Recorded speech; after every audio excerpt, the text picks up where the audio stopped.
Shalom anak-anak teacher. Selamat pagi untuk kita semuanya.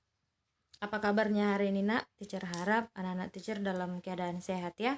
Pagi ini kita akan belajar tema 5C yaitu makanan sehat. Kita masuk ke subtema 2 yang berjudul pentingnya makanan sehat bagi tubuh. Hari ini kita akan belajar pembelajaran 3 dan 4. Oke, silakan dibuka bukunya ya nak. Sebelum belajar, teacher mau ingatkan dulu tetap lakukan follow the Bible sebelum melakukan pembelajaran ya nak. Tetap jaga kesehatan, jaga kebersihan diri, jaga pola makan biar kita sehat selalu dan terhindar dari segala penyakit. Oke, kita mulai pembelajarannya. Adapun tujuan pembelajaran kita pada pagi hari ini yang pertama, siswa mampu mengetahui manfaat pembangunan di lingkungan sekitar dan pembangunan sosial budaya. Tujuan yang kedua, siswa mampu mengetahui adat istiadat dan faktor pendukung keberagaman di Indonesia. Tujuan yang ketiga, dapat mengetahui untuk menyimpulkan ciri kebahasaan iklan. Dulu beberapa hari yang lalu kita udah belajar ciri kebahasaan iklan ya nak, pada media cetak dan media elektronik dan cara penyampaiannya. Oke, kita bahas satu persatu yaitu manfaat pembangunan sosial di lingkungan sekitar. Sebelumnya kita harus tahu dulu, apa itu pembangunan sosial? Pembangunan sosial adalah segala aktivitas sosial dan ekonomi yang dilakukan masyarakat untuk meningkatkan taraf hidup dan kesejahteraan sosial. Tujuannya untuk apa? Tujuannya untuk mengembangkan dan membangun kesejahteraan, untuk memenuhi kebutuhan hidup, dan untuk meningkatkan kemampuan masyarakat dalam mengolah dan memanfaatkan sumber daya yang ada. Oke, paham ya nak? Di sini ada teacher buat contoh dari pembangunan sosial budaya. Di sini contohnya diibaratkan sebuah toko roti. Di dalam toko roti terdiri interaksi sosial antara penjual dan pembeli. Kegiatan jual beli merupakan keuntungan bagi penjual dan pembeli. Sebelum menjadi roti, bahan makanan diolah terlebih dahulu. Orang yang memiliki keahlian khusus mengubah tepung terigu menjadi roti yang lezat dengan rasa dan aneka bentuk. Dengan bekerja di toko roti, ia dapat mengembangkan bakatnya dalam membuat roti. Itu salah satu contoh pembangunan sosial yang ada di masyarakat. Oke, paham ya nak? Sekarang kita masuk ke pembangunan sosial budaya. Pembangunan sosial budaya ini ada beberapa upaya yang dilakukan masyarakat untuk mencapainya. Oke, ada beberapa cara, ada 4. Yang pertama, menggunakan bahasa Indonesia.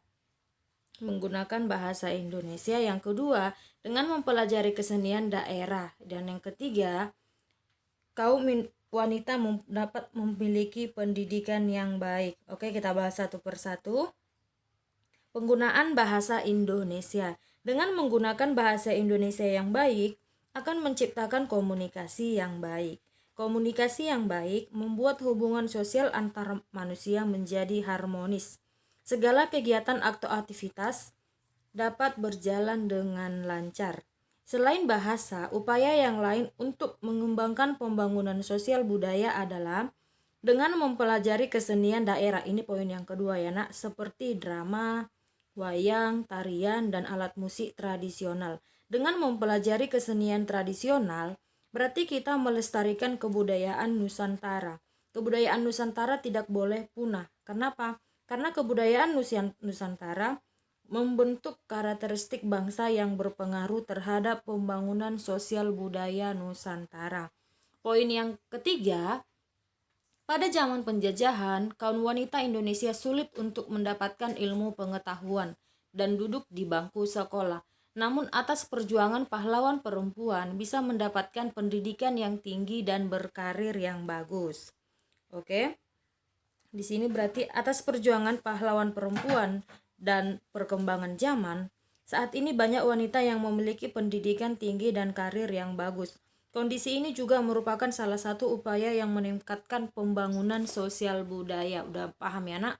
Upaya yang dilakukan masyarakat dalam pembangunan sosial budaya. Berikutnya, di sini ada teacher buat faktor pendukung keberagaman di Indonesia. Ada 3 faktor. Yang pertama, letak geografis, dan yang kedua, bentuk negara kepulauan. Yang ketiga, kondisi alam. Kita bahas satu persatu. Indonesia terletak di antara 2 samudra, yaitu samudra apa? Samudra Pasifik dan Samudra Hindia, serta diapit oleh 2 benua, yaitu benua Asia dan benua Australia. Letak geografis tersebut menjadikan Indonesia sebagai jalur perdagangan yang strategis.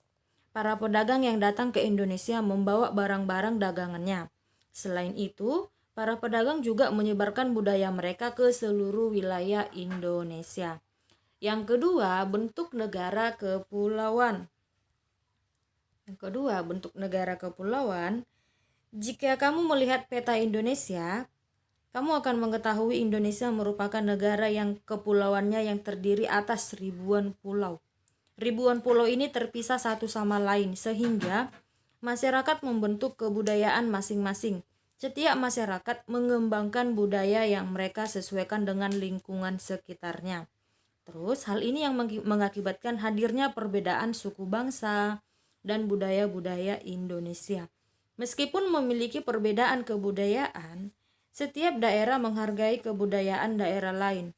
Mereka juga mempelajari budaya daerah lain. Sikap-sikap tersebut merupakan wujud untuk menghargai keberagaman budaya di Indonesia. Yang ketiga, kondisi alam. Kondisi alam Indonesia meliputi dataran rendah, dataran tinggi, dan pegunungan, serta pantai. Kondisi alam ini mengakibatkan hadirnya keberagaman dalam bidang ekonomi, yaitu mata pencarian. Warga dataran rendah bekerja antara lain sebagai karyawan, penyedia jasa atau kurir, serta buruh. Warga dataran tinggi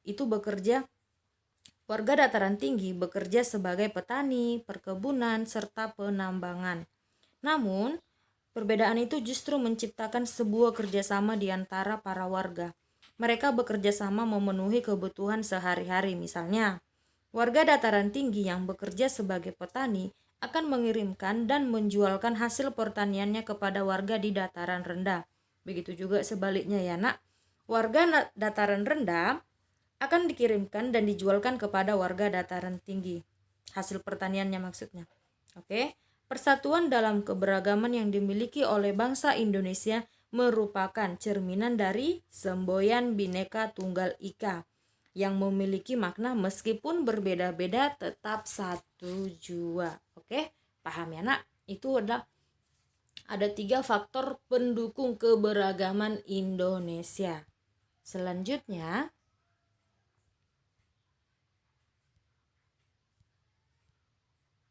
adat istiadat di daerah sekitar.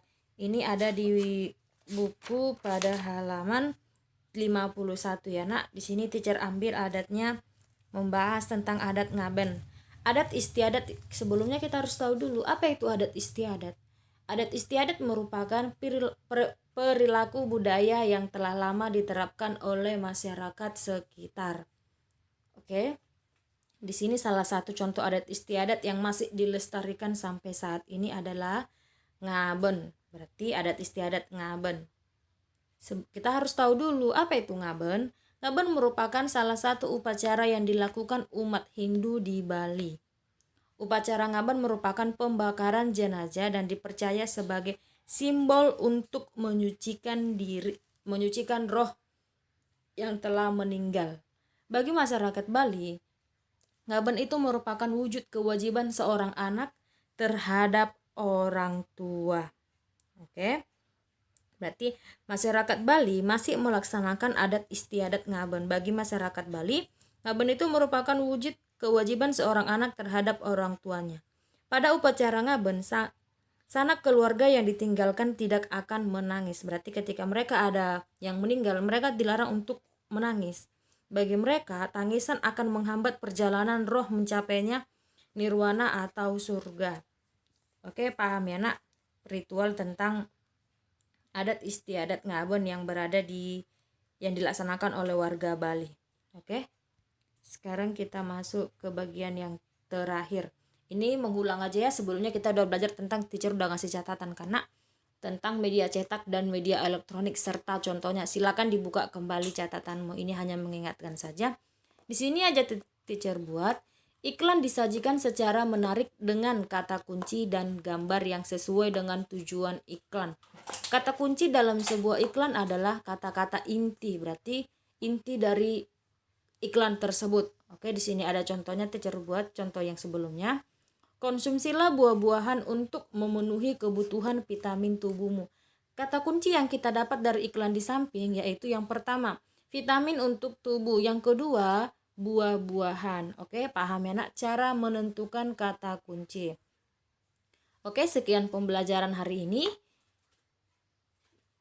Untuk tugas kerjakan ayo berlatih halaman 62. Anak-anak teacher yang perlu dikerjakan hanya nomor 1 sampai 3. Oke. Untuk catatanmu hari ini, silakan dicatat materi penting yang ada di video ini ke buku catatanmu ya nak. Biar ada materimu jadi gampang ketika ujian, gak capek bolak-balik buku paket. Oke. Teacher harap menulis dengan tulisan yang rapi, dikirim foto pembelajarannya dan hasil belajarnya ya nak. Oke, tetap semangat belajarnya. Tuhan Yesus memberkati. Shalom.